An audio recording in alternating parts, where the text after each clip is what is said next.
Hey everybody, this is Michael David Angel, and you are watching the My Human and Me YouTube channel. Thank you so much for watching. Please like, subscribe, and share with others, and join my free Patreon.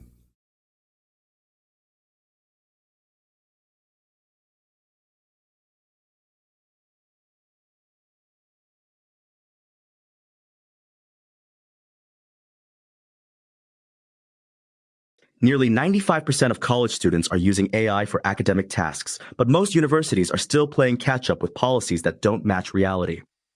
Today, we're diving into how higher education is navigating this seismic shift, from the failure of AI detection tools to the rise of AI fluency as a core skill.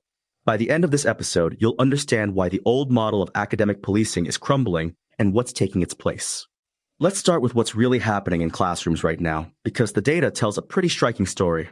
The numbers are staggering. We're looking at a generation that has completed the majority of their higher education in what researchers are calling the generative AI age. But here's the thing. Institutions initially responded with panic.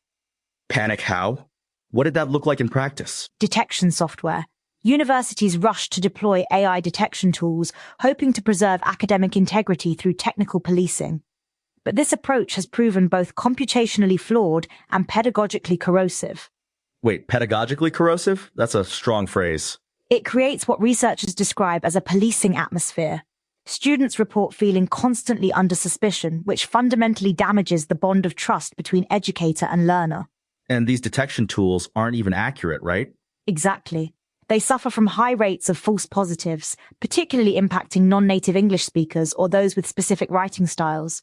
When an innocent student gets accused of academic misconduct, the damage to their academic confidence is severe. So we have a system that's both unfair and ineffective. What's the alternative? Forward-thinking institutions are pivoting toward what's called AI fluency. Instead of treating AI as a tool of deception, they're viewing it as a tool of empowerment. AI fluency, break that down for me. What does that actually look like? It's about teaching strategic intelligence, not just how to prompt a chatbot, but knowing when to use AI, when to verify it, and when to rely solely on human cognition. Universities are integrating AI readiness frameworks directly into curriculum. And this is happening across all disciplines, even in areas we might think are protected from automation? That's one of the most exciting developments. Music and literature students are using AI to analyze patterns, compare historical texts, and test theories on human knowledge acquisition.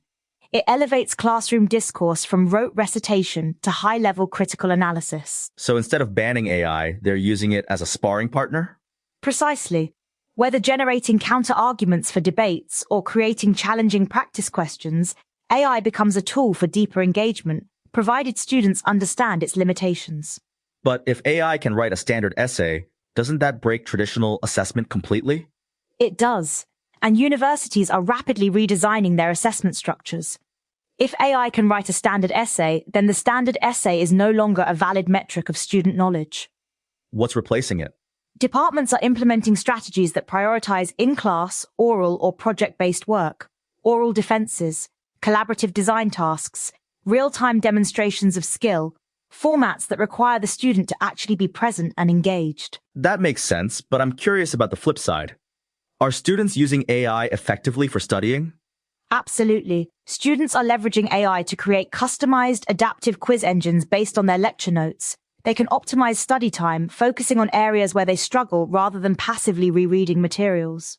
So there's this interesting tension. AI is disrupting how we assess learning, but also enhancing how students actually learn. That tension extends to the job market. There's a growing disconnect between what's happening in classrooms and what employers actually need. How so? Employers are actively searching for talent that understands how to leverage AI tools to drive business value.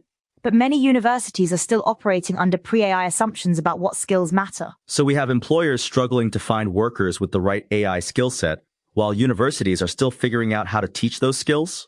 Exactly. And this creates a fundamental question about the value of a degree. A degree is no longer just a signifier of knowledge, it's proof of adaptability. Institutions that fail to pivot risk creating a skills gap that leaves graduates behind. That's a pretty stark warning. But what about the human elements of education, mentorship, networking, critical guidance? That's becoming the most valuable aspect of the degree. Information is now a commodity.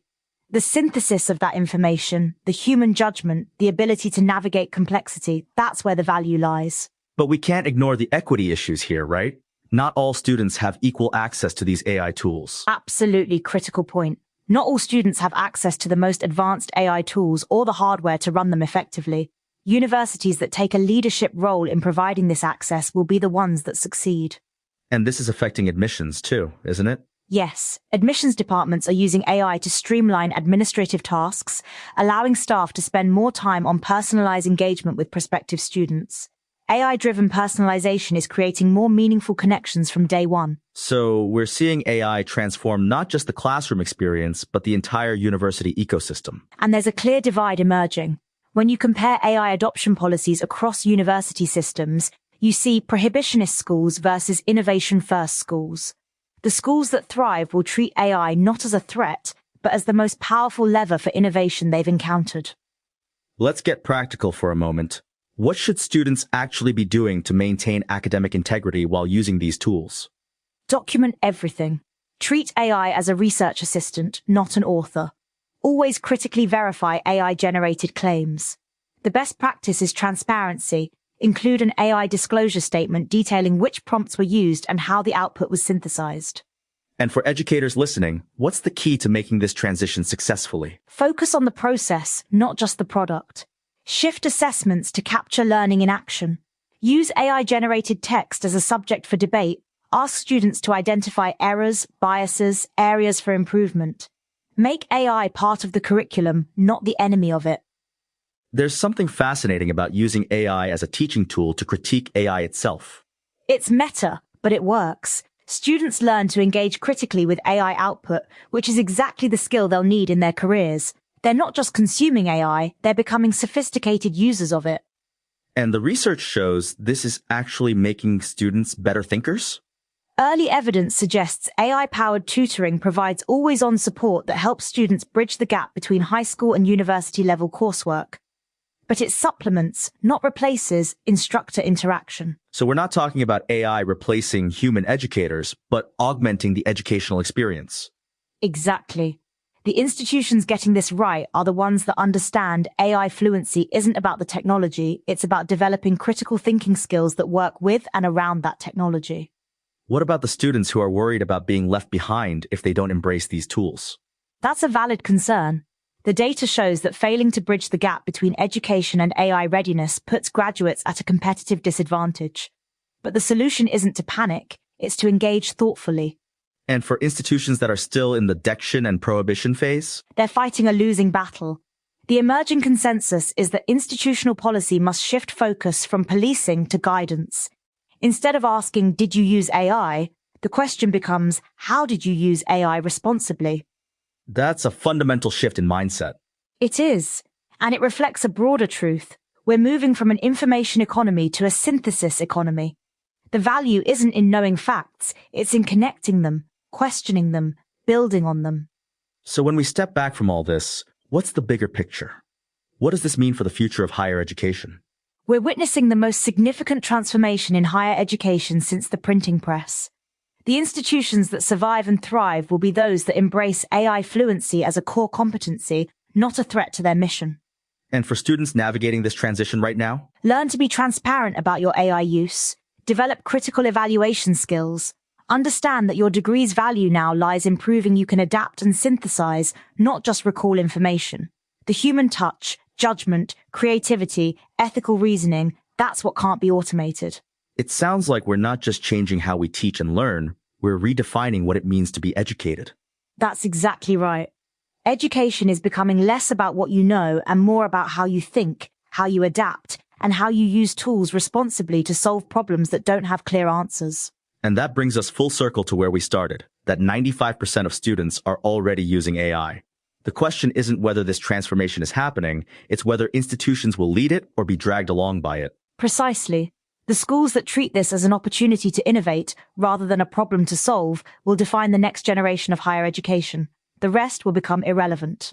Well, that's both exciting and sobering. Thanks for joining us. Remember, the AI revolution in education isn't coming, it's here.